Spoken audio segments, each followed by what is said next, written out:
So let's get into these previews. We're going to go ahead start with what we think the table is going to be. So we'll start off with what we believe. And going from top to bottom, we have Louisville City in first, Charleston second, Tampa Bay in third, Pittsburgh in fourth, the Detroit City in fifth, Rhode Island in sixth, Loudoun in seventh, Hartford in eighth. Legion are our first team out at ninth, Indy 11 and 10th, the Miami FC in 12th. You got Brooklyn, or sorry, in 11th, got Brooklyn in 12th, and you got the other new boys, Sporting Jacks, down there getting the wooden spoon. But how do we differ from the fans? Well, the fans, they think it's going to be Louisville in first, Charleston in second, Pittsburgh in third, Tampa Bay in fourth, Rhode Island in fifth, Detroit City in sixth, Hartford in seventh, Indy in eighth, Loudoun down in ninth, our first team out, Legion in 10th, Brooklyn in 11th, Sporting Jackson 12th, and the Miami FC in last. So with all that said, let's go ahead and get into the preview. Indy 11 comes next. I do fear that there was a little bit of cynicalness from John that has rubbed off on me with Indy that has influenced the show ranking versus the fan ranking. But will Indy live and die by the hands of Blake and Quinn this year? You look at the Indy roster, which from what I've heard from people close to the team has been a 4-4-2 throughout the preseason. And that is putting Quinn and Blake as these kind of wingers, but really tucked in number 10s.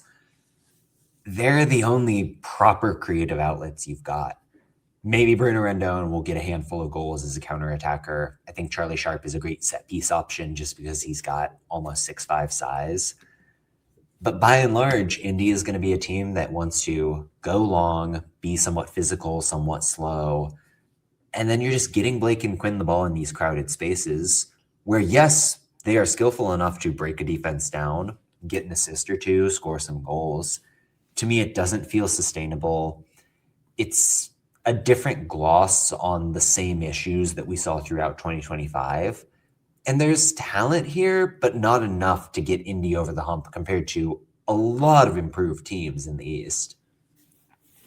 And if you just look at Indy 11 from 2025, after the month of May, from June to the end of the year, there was not a single draw within that entire stretch of the latter half of the season. It was very much a kind of feast or famine type of performance that you would see from Indy 11. I will say they were one of three teams to get a victory over both Pittsburgh and Tulsa over the course of the year, alongside North Carolina and Colorado Springs as well. But yeah, John, just knowing your insight here and just kind of hearing some of the, I guess, pessimism around the team definitely influenced where I had ranked them as well. And it's roughly around this number 10 spot. I just look at a team where Quinn and Blake are going to play really narrow, and you don't have fullbacks that are going to overlap. Like Matrano and Hayden White are the most defensively minded players you could have at those spots. Where does the width come from? Where does the balance come from? There's no destruction in the pivot. Like, you're hoping Josh O'Brien can convert from center back into that spot, which really feels like a work in progress. Granted, they've got the trump card that is Eric Dick. That could just be the thing that lets Indy cook, and I'm not discounting that possibility. He's from the Indy area. I love the local connection of that. At the same time, I can just look at every line and have a nitpick or two that amounts to a bigger issue with 11's roster build. Is the destroyer build that you're looking for possible from a Noble Okello, which you have kind of on the bench right now? Yes, he's 6'5", or do we just finally say, hey man, you are 6'5", go be a ball playing defender and put him as center back? Because they lose a Benefemu who was fantastic at that role, and they kind of lose that. Is that maybe the answer? See, the thing about Okello is, yes, he is 6'5". He won 27% of his ground duels last year. Like, he is horrible in one-on-ones, and he doesn't actually know how to use his body. He just gets beat every time he tries to go for a normal challenge. Awesome in the air because he is tall.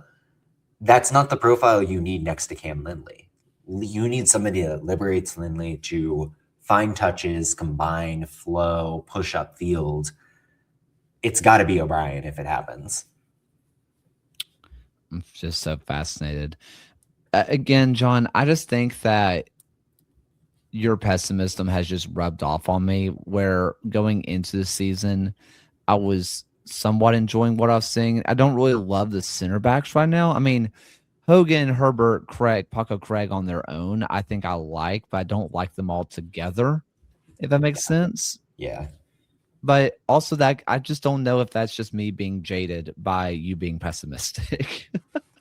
It's just like a lot of known quantities where is Pat Hogan going to elevate you to the playoffs? I don't know about that. Same deal with Matrano.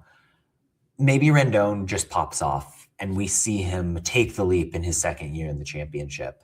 And with Dick, with improvement in set piece situations and less mistakes out of the back line, that gets Indy to the playoffs. I think that's possible. Is this team going to finish top 6? I would be shocked. I guess where I am looking, as I'm trying just to kind of look through,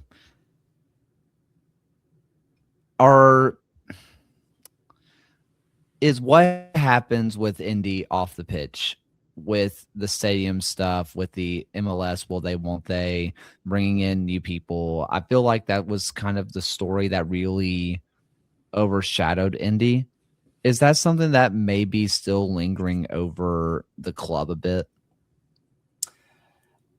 I think in the minds of the fans, absolutely. Like that really has become something that drags down the energy around this team locally. In terms of the squad itself, no. Like they are building to try to be as successful a USL team as they can be.